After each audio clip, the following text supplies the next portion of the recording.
And I'm back. And what I'm doing here today is I'm hooking up a ceiling unit for this Coleman-Mach air conditioner. Now this air conditioner came off of another trailer, and I put it on here a couple years ago, and we've been using it just without the cover because it didn't come with a cover. I salvaged it off an old trailer that I brought home. There's a link to that video in the description. And there's also another link in the description to when I tested this on the bench. And to make this work on the bench, I needed 120 volts. And I also needed 12 volts to run the controls. Now, these replacement ceiling units that you get, all you do is you plug in your compressors and stuff like that. It comes down from the top into it, and then you put 120 volts into it. But there's no place there for the 12 volts, and it kind of threw me for a little bit. But what I think is happening is that's all for your controls. That's all, you know, when the fan starts, when it stops, that's for your thermostat, like if it's controlled from a wall thermostat. In this instance, all the controls are down in the cover here. So this is a kit I bought here. It's a 9430E715. And so this is the inside piece. And you got an allowance there for 120 volts to go down in it. And then that's where that plug goes in. See, because normally that multi-plug goes up into there. You see up there, it goes up there into that control. But now, because these have both a fan and a temperature switch on the bottom of this, I think it just goes by all that. So it had me confused for a little bit, and I was thinking, well, where's the 12 volts go? Because I have a wire here. I even ran a wire here the other year in case I did get a ceiling control, you know, thinking full well that I was going to need 12 volts to make it run. But as it turns out, that's not the case. So anyway, that's what the cover looks like there. And I bought that as a kit. And there's this little piece here. Now what that does, that goes up in here. I got to screw that on, and then this comes down through the cover. I'll show you that in a minute. But more than anything, I was wondering, how come the 12 volts wires didn't have to come into this thing? And I think that it's all controlled by the 120, and this just passes it up to the fan and the compressor as it needs. That makes total sense to me now. But initially, when I started this here today, I was like, what are we going to do with these wires? So for now, I just bundled them up, put them up out of there. This is unplugged from there, you can see. This will plug into the ceiling unit, and that's the 120 volts that was plugged into here, because this is 120 that comes from the fuse panel. So I think that's okay. The other thing that happened with this when I moved it off the other old RV was these bolts broke off. And so this is there's a ceiling flange that comes with this kit, and I couldn't use the holes there. So what I did was I just drilled beside them, and I put these in on a bit of an angle. And you can see they're all the same. They all broke off when I took it out. And but that's fine. It's nice and solid, and it doesn't change a thing really. It still holds it down. Actually, that one's okay there. But yeah, that one broke off too. So it's just the bolt's on a little bit of an angle, but this sits flat on the ceiling, so no problem there. So the next thing I got to do is I got to put that flexible piece on here, and so that hangs down, and then we can hook it up. Okay, so this thing comes in the box with no instructions, okay? Now, most people can hook this up, it's fine. But there's something that they should have labeled, and they should have instructions, or they should have a sticker on it. I'll show you what it is. You see this copper line sticking out here? Okay, so your power lines go down in here, okay? So your 120 volts goes down in here, and you clamp it off, right? And I've seen on other bits of equipment, sometimes you have an extra ground wire, you know, just to, you know, make sure that the chassis is grounded. And I just, you know, casual glance, I thought that that's what this was. But that's not a ground wire. That's the capillary tube, or whatever you want to call it, that senses temperature for the thermostat right here. And that's sticking up here, and that obviously goes up into the airstream. And there's no mark on it. I mean, it's located right beside where the power goes in. And I was a couple of minutes away from hooking up these wires and thinking, okay, maybe I should twist that onto here.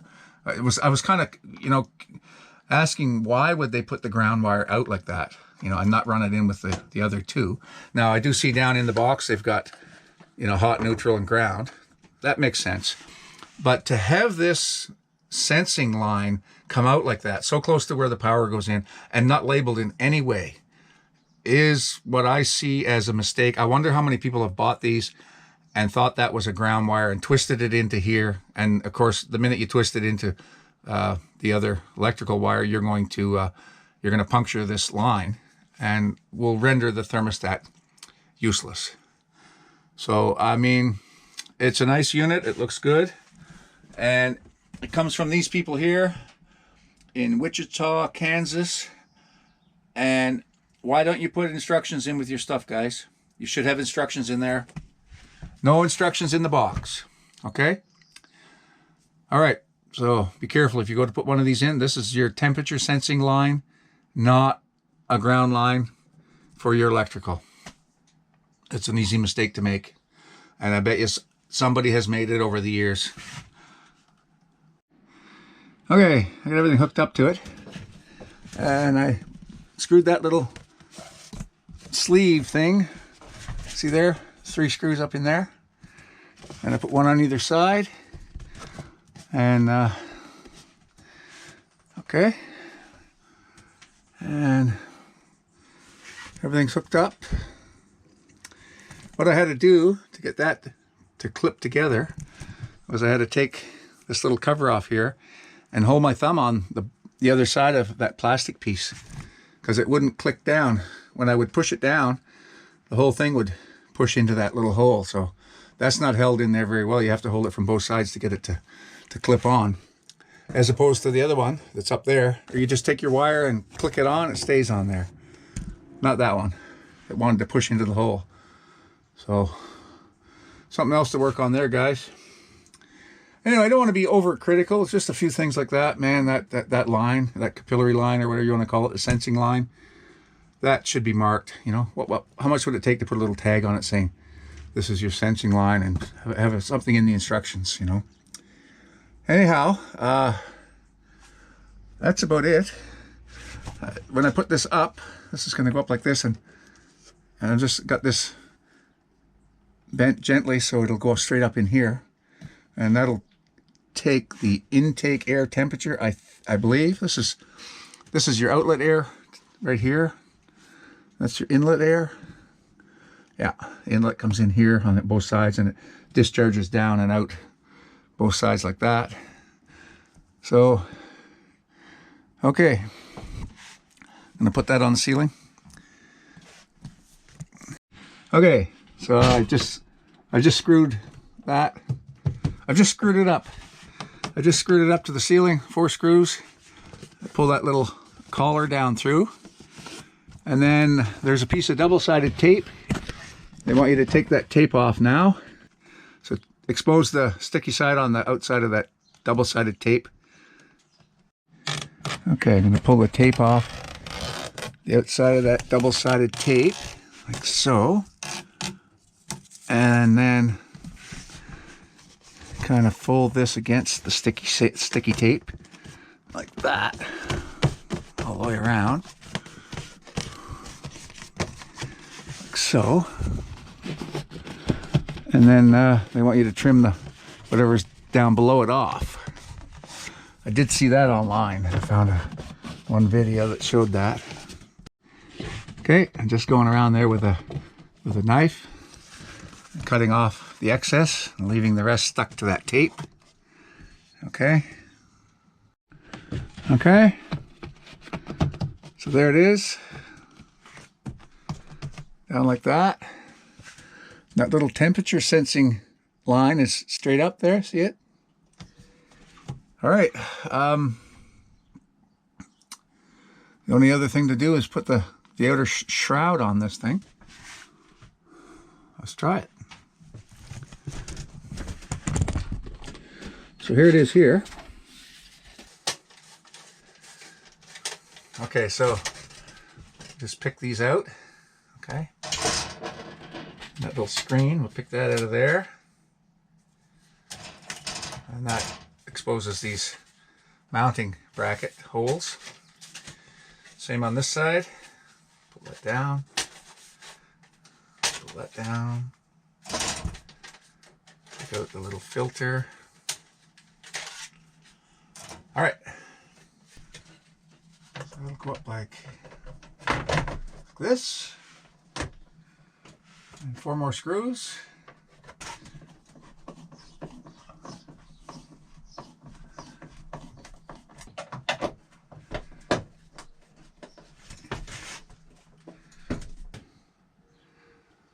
That looks pretty good. And the buttons are here too. Yeah. The other one's the fan switch, so okay, like so.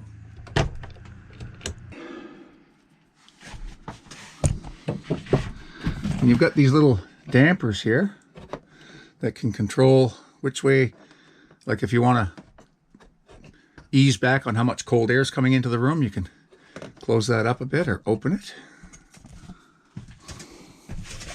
Same over here. I take back all the nasty things I said. I take most of them back. Yeah, that's looking pretty good. I got another screw to put in it here on this corner. Filter in here. Let's see. Okay. I guess like that. And then, oh, maybe like this. Let's see. No. Oh yeah. Like that. Like that. Wipe that off a little. Put that in there. All right. So that. There it is.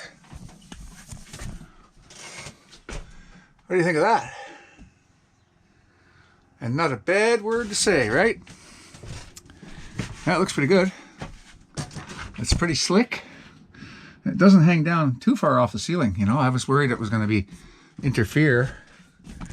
But I can see right here, I can clear it, you know. I can walk under it. And in the box it says it's 4 inches. But that must be right to the bottom of those switches, I guess. Because it's certainly not 4 inches thick. Okay, let's plug this RV into AC and see if that works. Okay, here goes nothing.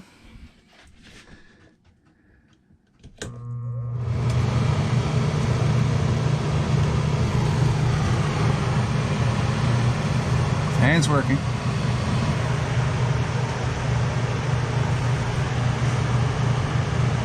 Okay, I see my mistake. It's just blowing fan. So fan, fan, fan, low fan with the compressor on.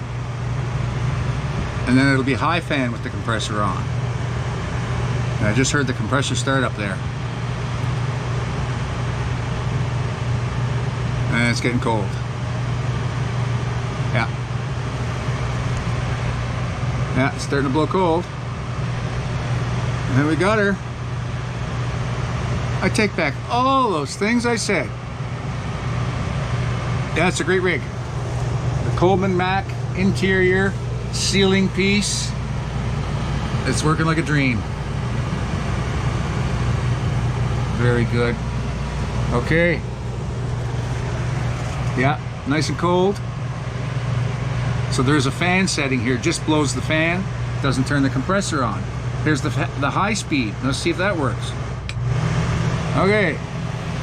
Compressor on with the fan high. Yes, that's working good. It's nice and cold.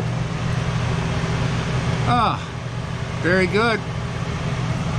This is great. I mean, we go off grid, so I mean, to run this, we'd need to run a generator. We don't go to campsites where you plug in and sit there looking at 100 people. We don't do that. We go off by ourselves usually if we can. But it's a nice option to have. Yeah, it's working great. See, this one didn't come with it. This is a 1989 Bon Air travel trailer. It had the hole for it, you know, like this was a vent like that, just a screw up vent.